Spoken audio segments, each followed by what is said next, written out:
Hey everybody, I'm Connor McIver. The reason why I'm here is to try to shed some light on artificial intelligence, how you can incorporate that into your business and not get ripped off. The cat, if you would. I put on your table a QR code that's going to give you an ability to opt into an email that I put together, just basically educating people. I don't sell it to anybody, but I'll have your information, and from there I'm able to send you whatever updates I produce with regard to AI. So basically, I started this back, I was born in '69. Back in 1983, I remember my dad bought his first computer at home. He was a mechanical engineer, Dyne Electron Corporation, White Sands Missile Range, New Mexico, really close to where they blew up the first atomic bomb. And at that time, I remember him bringing this computer home, and it had this membrane on top of it, so it wasn't your clacky keyboard. It was just horrible, horrible interface. But I remember programming, which now they call coding, programs into it like Pong and Breakout and these sorts of things, reading them out of magazines, saving them on floppy disks, or not floppy disks, excuse me, magnetic tape or cassette tapes. So fast forward a little bit further, I got into real estate in '98, and then fax machines weren't very trusted. You still were better off hand carrying an offer to that other agent.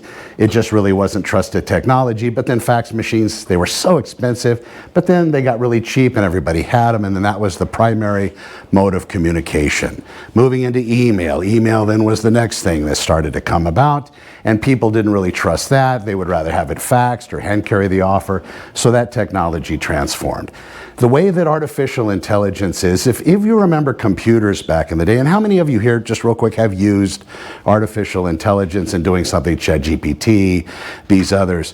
Primarily, what are these uses? Just asking questions or getting clarification? What are you guys using it for? Writing company descriptions, advertising. Oh, that's good. Yeah, on it with another company to work.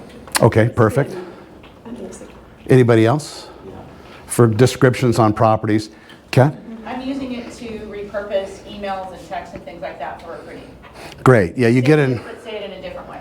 Perfect. Yeah, you get that angry email going through a divorce, let's say, and you want to respond with all the venom and vigor you can, but you don't think it's right, so you plug that in there and say respond nicely, and it churns it out. You copy and paste. You're done.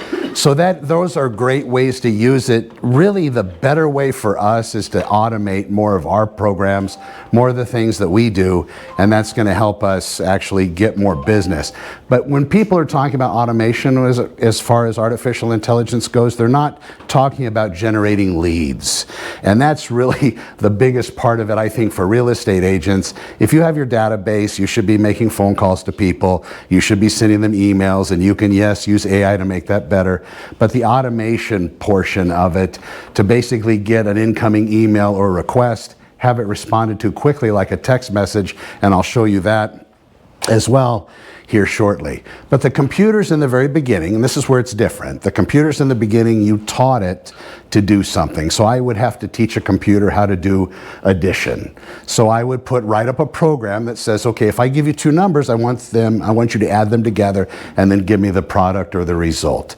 So that's how the original computers were done. Artificial intelligence, the way that they developed it, and it's really machine intelligence, if you will. We've just created something smarter than us, something more capable.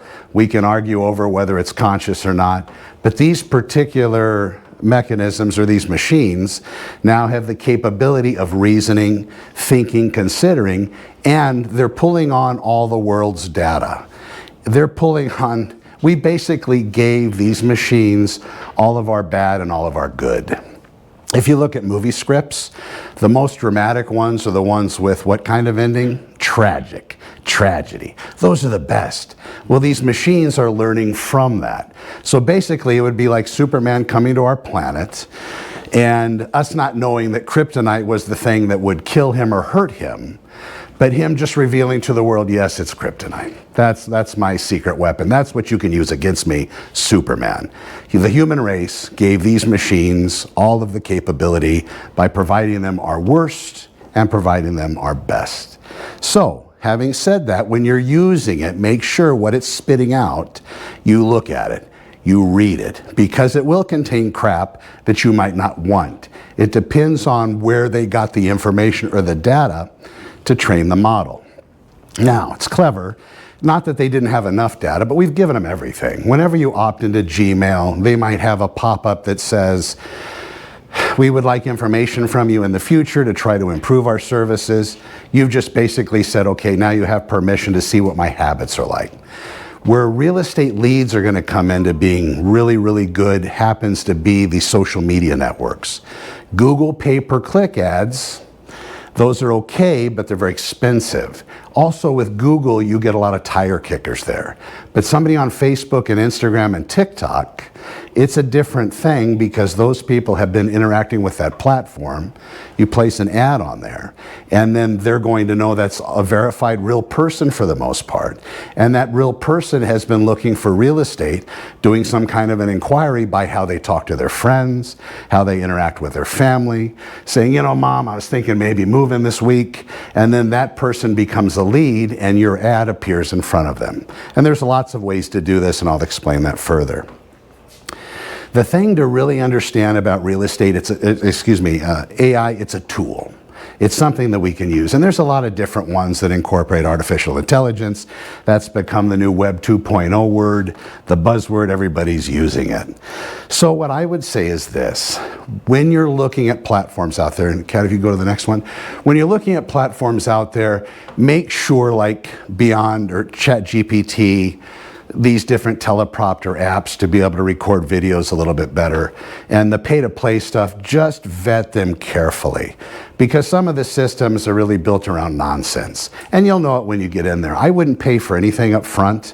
I would look at it and see what it actually offers before you spend any money. How many people here do content still? How many people are doing videos? I just did. Just one? So videos are huge. I would still do it. You can still do videos. You can have those repurposed. You can use something like CapCut or Opus Clip to take a 3 or 4 minute video and split it into 10 or 12 short videos. And when it does this, it's very seamless. It'll title them correctly. It'll give it the correct architecture to get you the most amount of views on the different social media platforms. So that's a good example, and it's very harmless. Now, Opus Clip would be free. If you pay for it, then it removes the Opus Clip little thing that's in the screen that says basically you're too cheap to pay for Opus Clip. And it's, you know, 15, 20 bucks a month. So it's not very expensive. Understand when you use these systems, they're going to start only give you certain capacity, a certain amount of videos you can convert for that price, and then you have to either upgrade or put more money into the till or whatever it may be. They're very clever. AI, the issue with it is everybody is racing towards the next level of artificial intelligence, which is they've deemed artificial general intelligence. And back in the 50s, there was this cat named Alan Turing. He had this idea or hypothesis, what if a computer would fool a human being into believing it's another human being? When would that level be achieved? Well, you'll often refer to it today when I'm watching all these videos and trying to digest all this crap. The Turing test is that standard. So when is AI able to pass that test? When has it gotten to that point that now all of a sudden we don't know if we're interacting with a human being or a computer? We're real close. And now you spread that to every field: mathematics, physics, applied mathematics, relationships, emotions, counseling, doctors, lawyers, every sphere out there. Once it gets all that stuff covered where it's better than all of us in every way, every human on the planet, then that'll be artificial general intelligence from what I understand. What happens then? Anybody's guess. Because if you expect me to believe, and I'll throw this out real quick just so you can understand, tell the people in your periphery. If you expect me to believe you're a CEO for a big Fortune 500 company and you have 1,000 employees, if you have somebody come tell you that if you were to employ artificial intelligence in this segment of your business, you could cut off 500 people and the cost would be almost nothing. Would they or wouldn't they? They would. I would think so. Without the protections in place to protect people in business, and they've talked about universal basic income, they've talked about these other little clever things, because in the future, maybe not this year or next year, but we're going to start seeing a reduction in the amount of jobs available for people in particular industries. Real estate still has a big human component So does the doctor's office, but right now I've seen in doctor's offices, they'll have a little robot there, just an adorable face, and it'll be in there, it's a computerized screen face, and it'll be talking to the kids, making the kids more comfortable. And it'll just interact. The doctor's still there, but you know, it's okay, Rebecca, we're gonna give you an injection, is that okay? You can call me Tizzy, you know, yeah. So this is indoctrination into something a lot bigger. But until that day, and I don't know how it's going to end or what's gonna happen next, just the information that you're getting when you're using these systems, make sure you verify it, because the data set is still being produced by bad information in some respects. So next one, Kat. Oh, don't stand on there, it moves. Oh my gosh. A couple more. You know, back when they went from horses to cars, they didn't think cars were going to be a thing. And then they went from radio to television. Yeah, they said TV is never going to work. And then the internet. That was another one that they didn't think was really going to happen very well, the internet, and that took off like gangbusters. This is something probably to human beings as important as fire. 800,000 years ago, some guy figured out, or girl or whomever, Neanderthal, whatever that was back then, they figured out how to make it. Not just hold it and capture it, but actually make fire. They were running the game 800,000 years ago. This is along the same lines. This is the biggest thing that's ever happened. And there's going to be people you're going to watch, they're going to try to downplay it. But we just created something smarter than us in all fields. So at this point, if you're a real estate agent and you're not using it in responses to emails or trying to automate at least parts of your business, other people will. And that's such a ridiculous thing to say when I think of all the people racing towards this artificial general intelligence. And yeah, there's another step. There's super intelligence, godlike intelligence. That's when the systems are integrated with everything.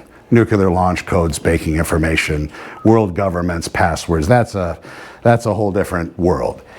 It could be, though, that artificial intelligence be used for the betterment of mankind. I mean, they could create a utopia. There's enough food on the planet. There's enough resources on the planet. There's enough everything on the planet, but everybody's chasing the money instead of chasing the betterment for the world. So if anybody here is ever in a position where they can make a better decision for the world, that would be the one I would make. Let's quit chasing money. Let's chase longevity. Let's chase health. 5 years from now, you'll probably be able to extend your life another 50 without any problem. After maybe 20 years into that, probably you could live multiple lifetimes. I don't see that as being an issue. We were talking earlier, Patrick and I, let's say your favorite movies. What's some of your favorite series out there that they haven't made a next one? Battlestar Galactica, no? Sex and the City, something, anything?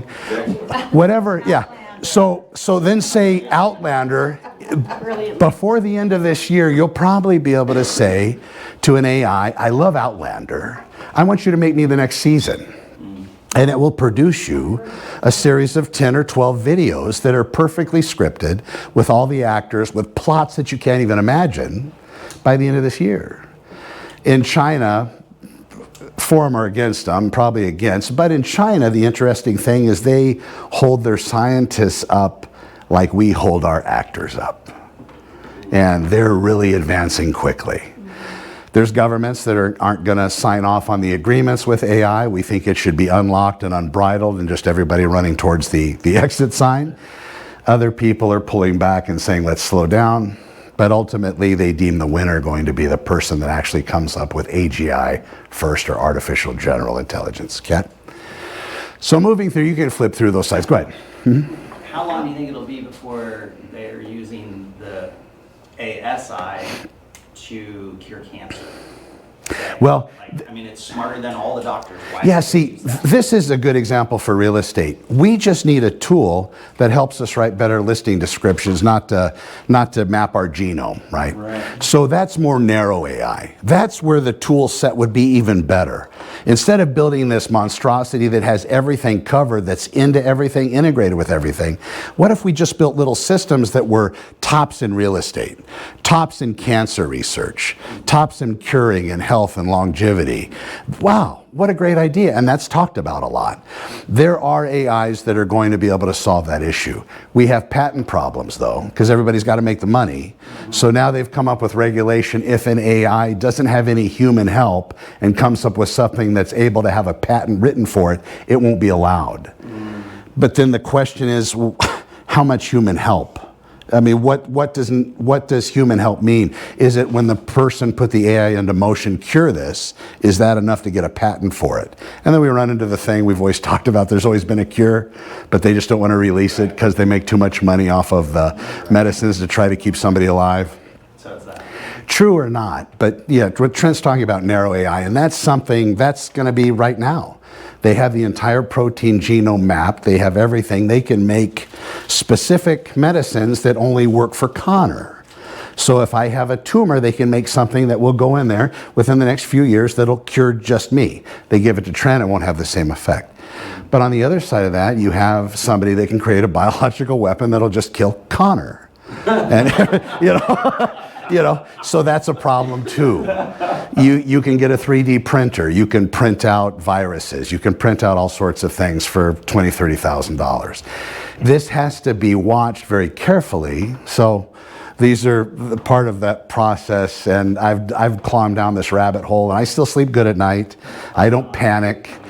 But ultimately, we just have to watch out. So right now I said for real estate, I'm going to talk to my fellow agents and see if I can help them do what I'm doing with regard to making stuff a little bit easier in the posting of content, because people are still eating up what we put out there. If you're having a video that you put out and you split it into shorts, usually you'll start seeing that return. You'll start seeing people interacting with it. The content is still ruling, but it's difficult to compete with Zillow.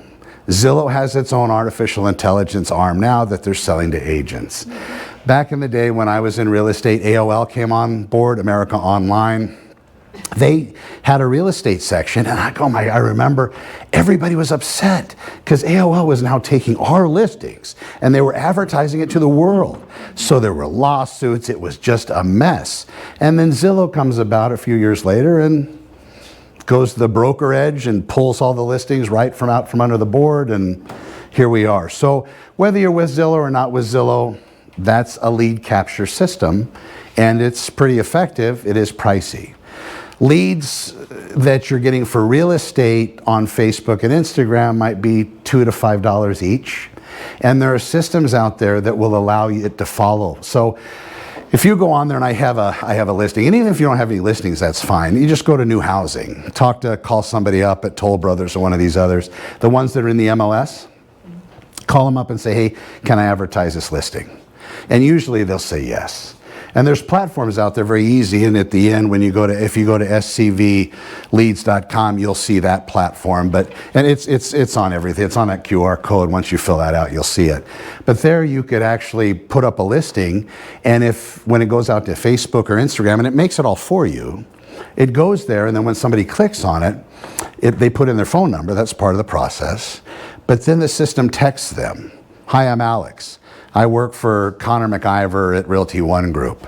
You were interested in Balsam. Is there any questions I can answer? And at the very end slide, I have a banter back and forth with that same person via just my bot. And then it set the appointment, see? So that's the trick. So you automate it so you can get that appointment. And that's what it works for. Now, I went on Realty One's website, and they have a chat bot there at the bottom.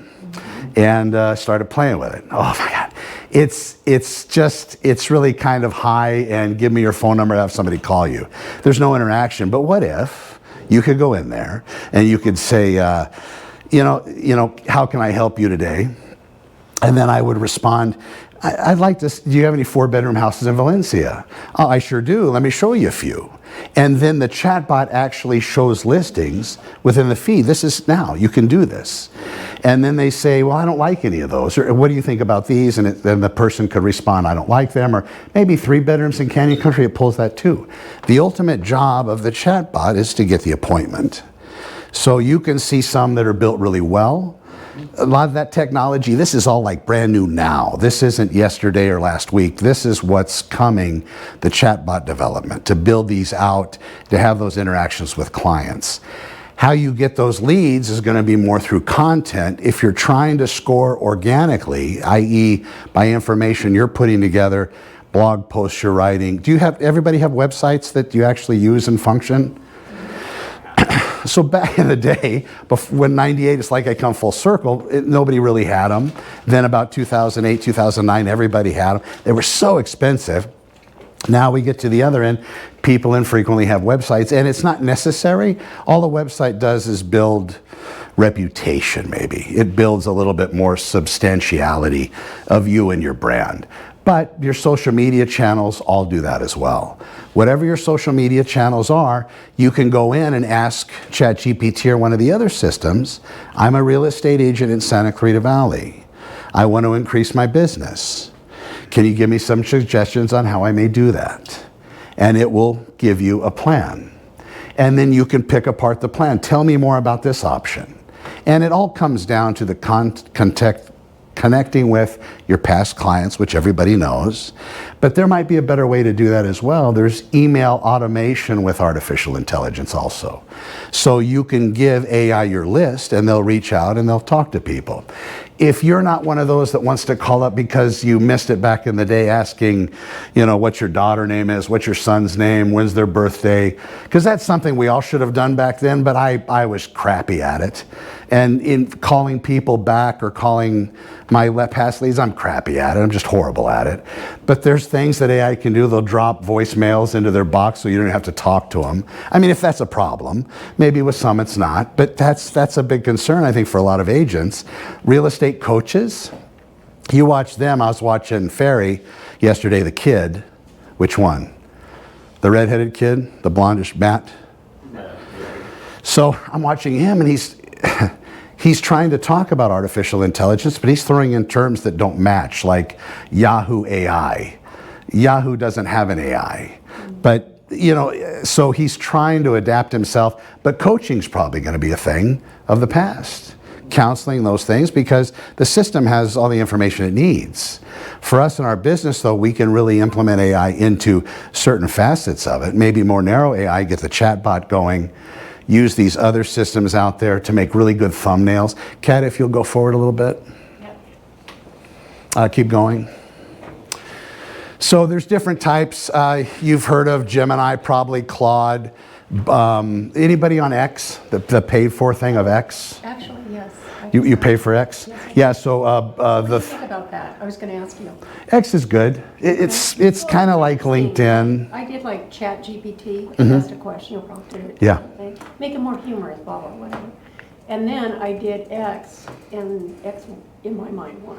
So it was just kind of funny. So I think it's going to be hit and miss, but I was curious. So Grok 3 was dropped today. That's the new X AI that Elon Musk put together. What's it called? Grok 3. I have Grok. G-R-O-K? Yeah, so if you have a paid subscription to X or Twitter, then you'll get access to Grok 3. It's in there. So this morning I was running some stuff about today's presentation, which I've been preparing for a while, but it had some interesting things, and it seems to be really good, and it's probably right up there with ChatGPT, maybe a little bit better, but it depends on what you ask. Yeah. If you take an offer that you get in a PDF on your property, and you dump it in there with the listing agreement in ChatGPT and say, tell me about this. What should I be looking for? Oh my God. It's like Janine on steroids. I mean, it pops up with all sorts of things. And it's not that it's better, it's just different. Because Janine finds all that stuff too. If you do it yourself, you probably do. But God, just to have another set of eyes that have an Einstein level IQ, you probably try to talk to Einstein about romance and flowers and nature, and he might not get it, but you talk to him about particle physics and quantum theory, Einstein's going to blow our brains away. Right now, all these artificial intelligence models, these chat models, which chat is basically chatbots or text in, text out. And you see it, there's text in, video out, there's text in, photos out, there's all these different types, but these are really good. This is like having the most intelligent person as your best friend. Relationship-wise, yeah, this is going to be a problem. This is going to be a prominent problem with human-to-human connection, because this is going to serve the person with less interference and less drama than a real human being. Because it'll tell you. If you go in here and say, I'm really having a bad day, I don't know how to feel about what happened. This is what happened. You get a little story. Oh my God, Connor, let me help you. It's ridiculous. So be careful of that. And if you have kids and those people that are using it, you have to watch out. But there are a lot of things you can do. Go ahead and go to the next one. So I talked a little bit about Opus Clip. If you're going to be wanting to caption videos, CapCut is great. It's cheap. I think I pay $9 a month for it. I caption a lot of videos. You see those captions that come across? They plug emojis in there. Just make sure you check the spelling when you're using these things, when you're going through the captions, because you can go through the video. Because for some reason, when I say Clarita, it sounds like Cleto, because my enunciation isn't great. I go too fast. So the system says Cleto. So I've had people, nobody comments on I want to buy a house, but they say, you misspelled Santa Clarita. Yeah. Thank you very much. Of course I did. But that's another one to use. Go ahead, Kat. Teleprompters are great. They can tell you're reading, but you have it on your phone. If you want a script that you want to read into it, practice it a couple times and ship. I try not to use it because I can tell people are using it. There's also a website out there, Synthesia. They'll actually turn you into an AI version of you, a clone. They'll get your voice, they'll get your body, they'll get your movements, and you can have it produce stuff for you. Next one. One more. Synthesia, Syntsia, I believe. And one more. One more. If you go in, I did a very long video today talking about artificial intelligence as adopted by real estate agents, and the video went.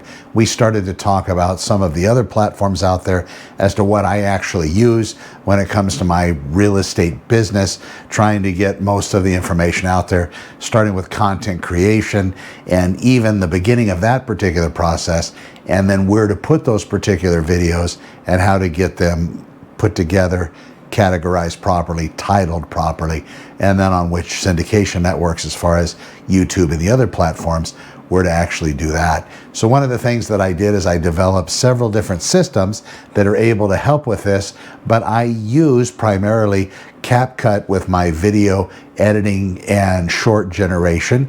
And then from there, I use Canva for the thumbnails. That seems to be the best working model for me. And also it does have an AI interface, and I use ChatGPT for a lot of the content creation. After I pull out the actual verbiage or the narrative, I actually pull the transcript from it.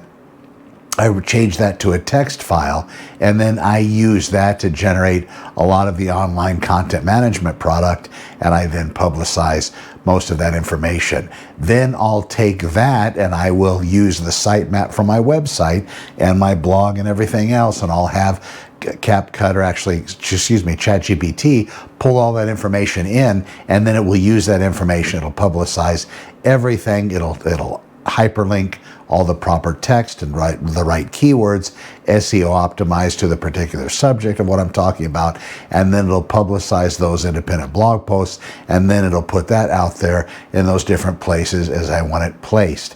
Furthermore, I can have it switch up the data so the data doesn't indicate duplication in any one of the search engines out there, and of course, so it doesn't look the same from platform to platform. In addition, a lot of people don't talk about the descriptive text. I still believe it's very important. A lot of people just publish video with an SEO title, but I believe that weight that are caused by the hyperlinks back to the properties that the real estate agent has, and I don't mean properties as far as listings, but I mean the online presence, whether it be parts in their website, different blog articles pertaining to what they're talking about, basically making that particular text SEO optimized. Now, some of the syndication, or the social media platforms do not allow for links to be embedded, so those links won't look active, but they still get crawled nonetheless. And even if they're not active, I know this about myself. If I see an interesting article and it happens to be on one of the social media networks that do not allow for the hyperlinking of text, I will still extract that hyperlink by just copying and pasting the text, text, posting it into my browser, and then going to that particular applicable real estate or website, whatever, with whatever offering that happens to be put forth within the particular video narrative and talked about within the description. So people that aren't doing that, you can easily use one of these ChatGPT type programs out there in order to pull that information and then put that data together and to do it in the best way possible. Now, a lot of people talk about prompting and telling ChatGPT that it's the top of the internet world or the best SEO optimizer, the perfect agent for real estate, knowing everything, all the ins and outs of the real estate advertising and marketing business. In some cases I do that, but once it starts to get to know you, I believe that it's still producing just as good content without having to remind it of its place and its function whenever you're having it create information. So that's one of the parts of the video today that happened to be missing, and it did cut off because the camera got too hot. It's just devastating.